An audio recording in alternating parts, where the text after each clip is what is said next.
بسم اللہ الرحمن الرحیم۔ بہلول دانا اور سری سکتی علیہ الرحمہ کا خوبصورت واقعہ۔ حضرت سیدنا سری سکتی رحمۃ اللہ علیہ فرماتے ہیں، ایک بار مجھے قبرستان جانا ہوا۔ وہاں میں نے حضرت سیدنا بہلول دانا رحمۃ اللہ علیہ کو دیکھا کہ ایک قبر کے قریب بیٹھے مٹی میں لوٹ پوٹ ہو رہے ہیں۔ میں نے پوچھا، آپ یہاں کیوں بیٹھے ہیں؟ جواب دیا، میں ایسی قوم کے پاس ہوں جو مجھے اذیت نہیں دیتی، اور اگر میں غائب ہو جاؤں تو میری غیبت نہیں کرتی۔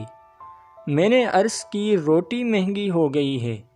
تو فرمانے لگے، اللہ عز و جل کی قسم، مجھے کوئی پرواہ نہیں، اگرچہ ایک دانہ دینار کا ملے، پھر بھی ہم پر اس کی عبادت فرض ہے جیسا کہ اس نے ہمیں حکم دیا ہے، اور ہمارا رزق اس کے ذمہ کرم پر ہے جیسا کہ اس نے ہم سے وعدہ کر رکھا ہے۔